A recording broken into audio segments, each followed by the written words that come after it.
Assalamu alaikum wa rahmatullahi wa barakatuh. Like I would like to start off by mentioning who I am, mention my name first and foremost.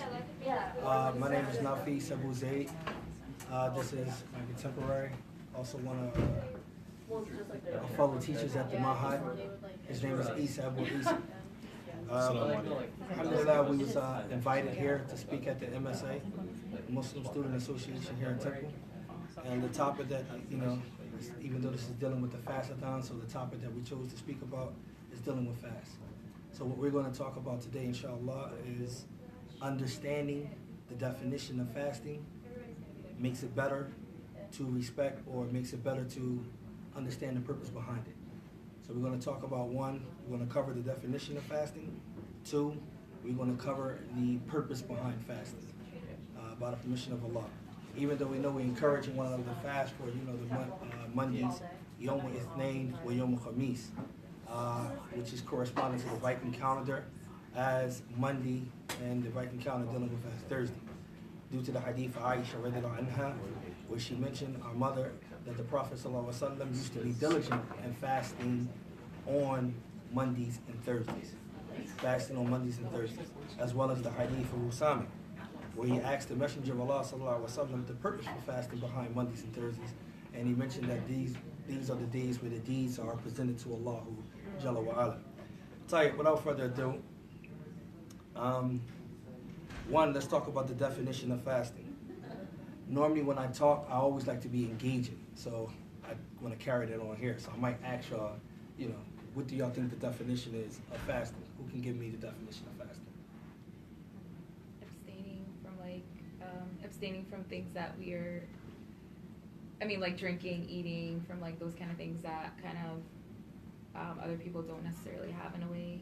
Okay, so that falls under one of the definitions for fasting. Who can help her out?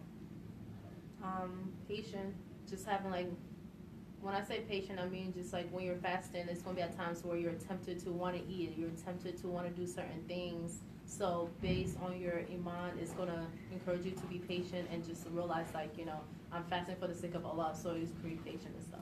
Okay, so that's one of the things that fasting can bring about. It can cause a person to exert patience. All right? Who want to help them out? Anybody else got any meanings for definition for fasting? Another one is fasting is a reminder of people who less fortunate of you. It just it helps you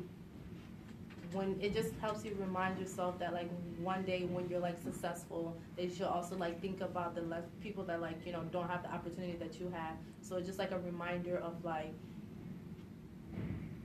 Allah putting you in the same level as people that's living on the streets who don't have means to survive. So it's just one day when you do have the means to survive, for example, when you're breaking your fast, you're just wow, I have all this in front of me, but it's people less fortunate that don't have the same thing as you. So it's a reminder. Fasting, she bringing that fasting, these are the benefits. What she mentioned are the benefits. What you mentioned the first time that are some of the definition. One, the definition linguistically, in the Arabic language, the word siyam, it means al-imsak. It means to refrain. That's what you mentioned, abstaining. Refraining from what? What do you refrain from? Linguistically, you refrain from what we call kalam wal mashi. You refrain from speaking and walking. All right? Speaking. If you are all familiar with the surah, which is known as the 19th surah of the Quran, which is known as Surah Maryam, in there, Allah Jalla wa Ala tells us that Maryam, she says to, who did she say this to? Did she say this to a man or she say this to an angel? She said, Inni nadaratu lak. She said, Inni nadaratu lirrahman. She said, Inni nadaratu lirrahmani sawman. She said, Really, indeed, I have vowed, right, to the most merciful, to fast. Right? فَلَنْ أُكَلِّمَ يَوْمًا إِنْسِيًّا. To not to speak to any man this day. Not to speak to any man this day. So the definition here, linguistically, what she was talking about fasting, is the same fasting that we do, refraining from food, drink. And the proof that it wasn't is because after this verse, Allah Jalla wa Ala tells her to do what? To push and shake the palm tree so that the fruit can fall down and that she can eat. So fasting there wasn't the same. Linguistically, the word fasting is, it means to refrain from speech. To refrain from speech. That's one. That's the ayah. The other meaning, refrain from walking, comes inside a famous poem that is mentioned about the qiyalun. Qiyalun siyamun wa ukra ghayru sa'im. Where it's talk about the horses. One horse was fasting, the other wasn't. What does it mean that the horse was fasting? What it means by the horse was fasting is that he was waqifa, he was standing. All right? And the other one wasn't fasting, meaning he was walking. So, one, linguistically, to mean fasting, the definition for fasting means refraining from speech and refraining from walking. That's clear? What does that have to do with fasting? All right? It has a lot to do with fasting, as we should see.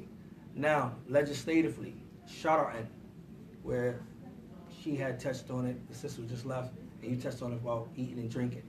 Legislatively, what does it mean when we say fasting? What do Allah and His Messenger intends by fasting? Yes, the meaning for fasting legislatively is that, one, refrain with the intention. It's important that you understand this. You must have the intention. Why? Because when it comes to voluntary fasting, you are not responsible, or nor are you obliged to have the intention. You can get up in the morning and you cannot eat anything. There's a narration that is found in Bulugh al-Maram by Ibn Hajar al-Asqalani that he mentioned that the Prophet ﷺ, he would get up and he would ask his wives, his family, is there any food? And they would say no. And he would go back to what? Fasting. He did not have the intention the night before the fast or anything like that. So this shows to us that voluntary fast does not need intention. It doesn't need intention.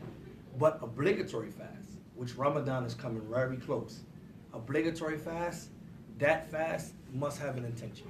So legislatively, it's fasted to refrain from what? Something is two things, hissiyan wa ma'nawiyan. The scholars explain that which are tangible things, physically, like food, drink, and sexual relations with one legal spouse. With one legal spouse, during what time? What time? Huh? During what time? Daytime. Ahsan. During the daytime. It's permissible to have sexual relations with one spouse, legal spouse, at nighttime. But during the daytime, you cannot eat, you cannot drink, nor can you have sexual relations. Is understood? That's dealing with the tangible things. Now, there are things which are intangible, such as spiritual things that can invalidate or diminish one's reward dealing with fast. And this is the purpose behind fasting. In order to obtain taqwa, it's not about you refraining from food and drink. You understand this? Just staying away from food and drink and sexual relation is not the way that you obtain taqwa. Fasting has been prescribed. We know that it's also dealt with the third thing from the third pillars of Islam. Allah Jalla wa Ala has prescribed it for us in the previous nations. Due to the statement of Allah Jalla wa Ala, we say, Ya ayyuhalladhina amanu, kutiba alaykumus siyam, kama kutiba ala alladhina min qablikum, la'alakum tattaqun. And we'll get to that dealing with the purpose.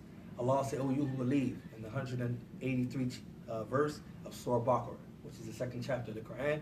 "O you who believe, fasting has been prescribed for you, as it has been prescribed for those who came before you, so that you may gain taqwa." All right, so that you may gain fear of Allah. So, spiritually, who can tell me what are some things spiritually that can diminish one's reward or invalidate one's fast? Who can tell me?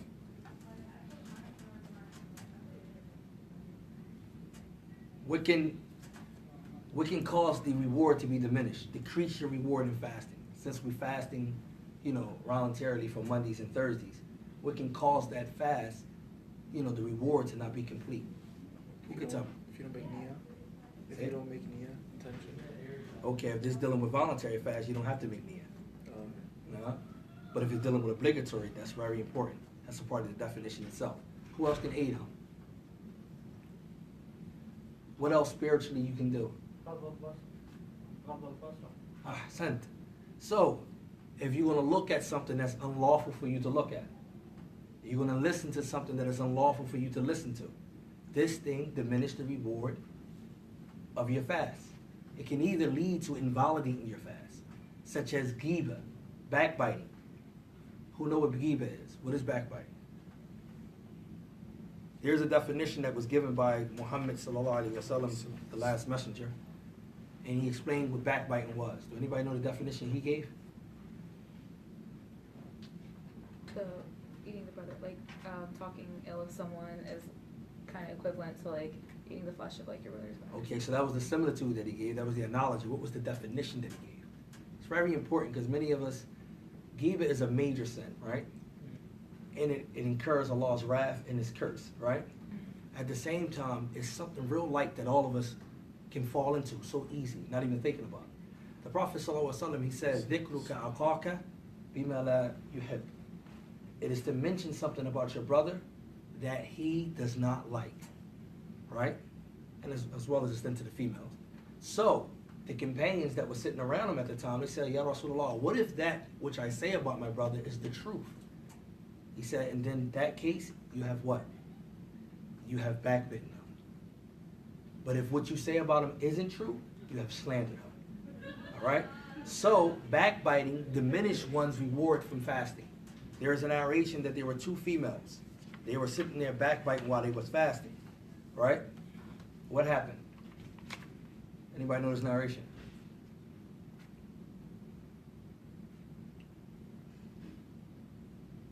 That they had to what? They start vomiting.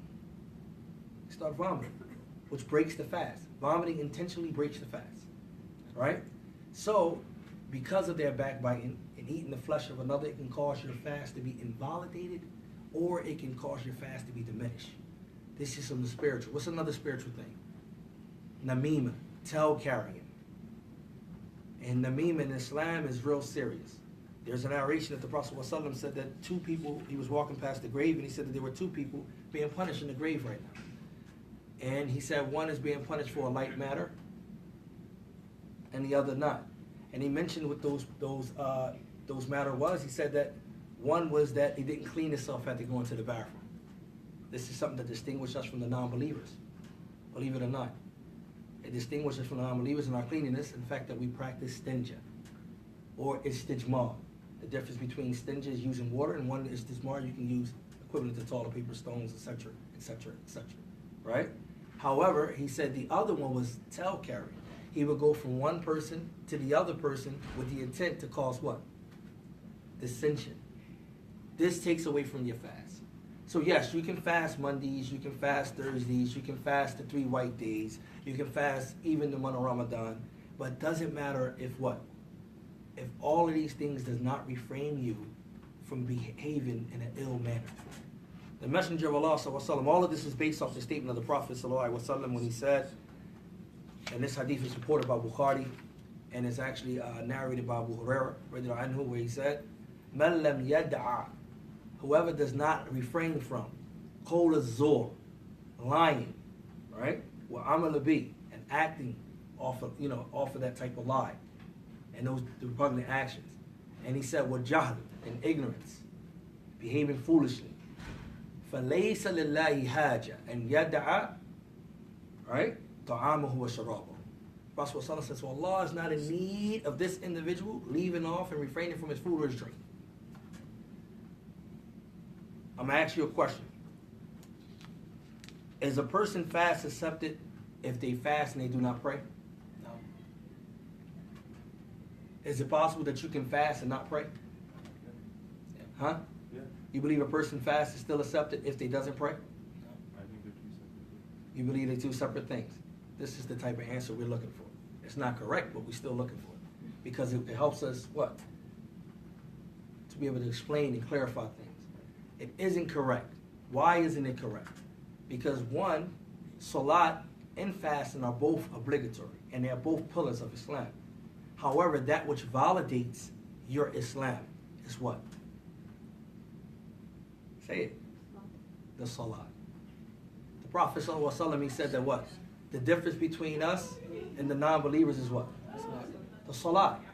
And the companions, they said we wouldn't deem anything or a person leaving the fold of Islam except what? A person leave off the salat. To the point the Prophet ﷺ said that if you can pray standing, and if you cannot pray, pray what? Sitting. If you cannot pray sitting, pray lying down. If you cannot pray lying down, pray with your eyes, right? Allahu Akbar. You can't leave off prayer, right? Now fasting though. Fasting is a body. It's that worship that is done with the actual limbs, right? Worshiping Allah Jalla wa Ala. If you fast, right? However, and you don't pray, you are more responsible and obligated to pray than more so fasting because it only come around when? Once a year. Once a year. Right? But you have to pray every day. That the last thing the Prophet ﷺ said on his deathbed was what? Salat, salat, salat. We're getting ready to finish it up, inshallah, and get to the purpose. I just want you to understand the seriousness of fasting. The seriousness of fasting. By understanding its definition, you appreciate its purpose. How many times did the Prophet ﷺ fast? How many Ramadans did the Prophet ﷺ fast for? How many Ramadans? Was it on the second year of Hijrah? That's when it was instituted. But how many Ramadans did he fast for? Second year, and it's on. I think we got to probably whip out our Sirah books, huh? Pull out the autobiography of the Prophet. No. How many? Anybody can guess? The Prophet ﷺ fasted for 9 Ramadans. He practiced Ramadan, where he fasted for 9 Ramadans. All right? 9 of them. The Prophet ﷺ. For a deed to be accepted, have to have how many conditions?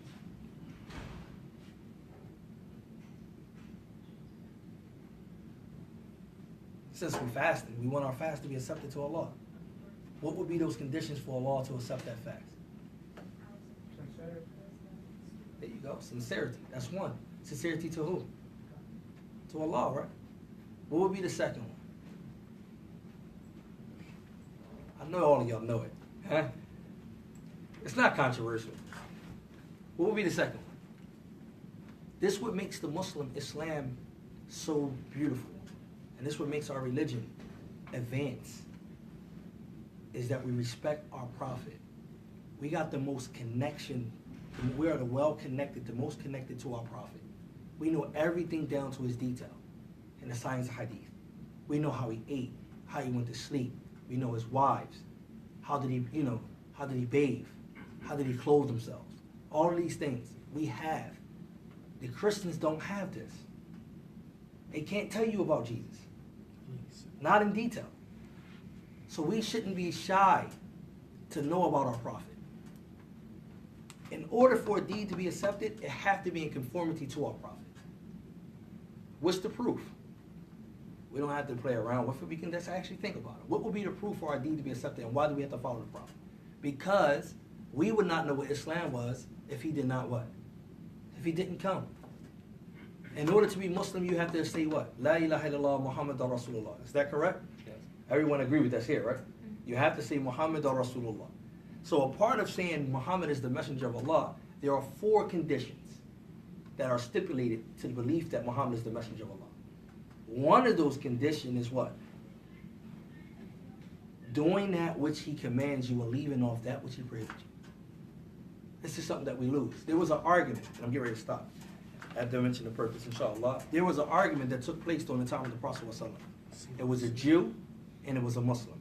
You can find this in the Tafsir Ibn Kathir, dealing with the Surah Nisa, right? Verse 65, around there, from verse 65 to a verse 66, 67.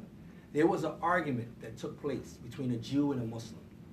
So the Jew guy said, listen, I want to settle this dispute. Let's go to Muhammad and let's settle this dispute.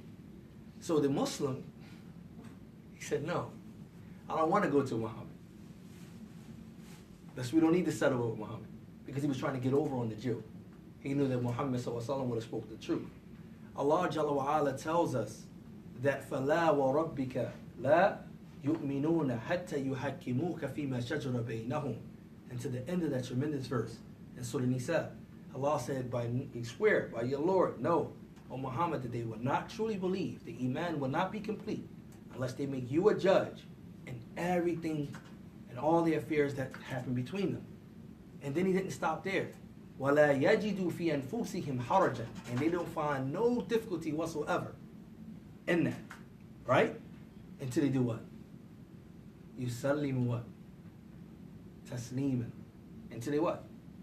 Until they total submit to it. So one, you have to absolutely totally submit to the judgment of Muhammad ﷺ.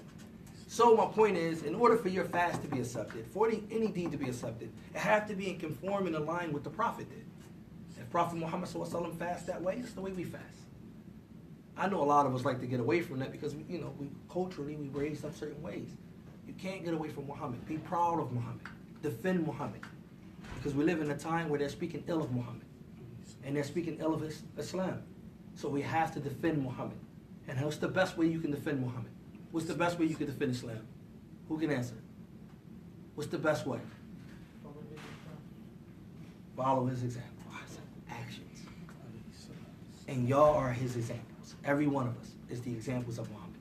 We are the effects of Muhammad here. So when we fast, and the non-believers see us fasting and see us practicing this, they like it. They actually have fasting in their religion. It's not the same, but they appreciate Ramadan. And they appreciate outside of Ramadan when the Muslims fast. They know why, because crimes are what? Down when the Muslims are fasting, correct? They definitely know that, right? So if the Muslims are not out there, robbing and plundering and doing anything like that because they fasting, then they happy with that. But you are representative of that. And this is what I wanted to bring. The purpose behind fasting is clear. And that is to gain taqwa. And the only way you're going to gain taqwa is by doing those following things. It's understanding fasting according to his regular methods. And I want to leave you all with the brother Isa, Abu Isa. He's just going to explain to you where we're from, what we're doing, the center where we at. And if y'all want, y'all can check us out and look us up, inshallah. Jazakallah khairan. Alhamdulillah. Assalamu alaikum. Yeah, alhamdulillah, the brother here actually is the actual one who started the actual school and kind of like got the masjid off and running. I come in behind him actually. I came here from being in Egypt for a very long time. And so when I got back here, I got with the brother here and I believe in the dream he was doing. He has, the masjid is on Kingston and Clearfield. It's in a very bad neighborhood. And we thought that it was time to not just reach out to the Muslims, but also reach out to the non-Muslims as far as opening up some type of community center to where as though they were also welcome to come in and wouldn't be offended by any way because of what's happening in the world. So like I said, when I was overseas, I seen the destruction of groups like ISIS and Al-Qaeda and stuff like that. And I thought it was time to reach out to the non-Muslims and show them this is Islam and that's something different. We have there the school which is called Mahad Ibn Taymiyyah. It teach Arabic. We teach Arabic. We teach the Quran and Aqidah and things like that. For kids, it's on the weekends.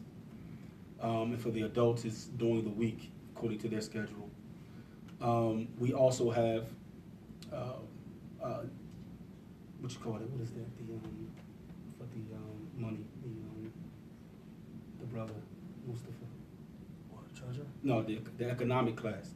Yeah. It's on Thursday. Financial Financial class from 4:30 to 6:30 on Thursdays. Also, you come in and you learn how to save money, how to build a business, and things like that.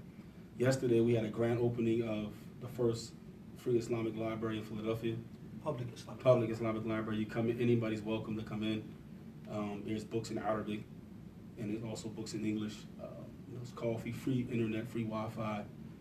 We have that there where it's open to the public, Muslim or other than that. So that's what we're trying to do, and we're trying to move into a bigger place eventually, and keep growing and growing. And you're always welcome to come. Everybody's welcome to come. If you have friends who are not Muslims, they're also welcome to come also and ask questions and be involved also. And most importantly, last but not least, can y'all make dua for us? And thank y'all for inviting us and listening to us for the little bit of knowledge that we have. We appreciate it. So I want to be happy to actually stuck over to me. Amen. That's fast. Let's get ready for a break.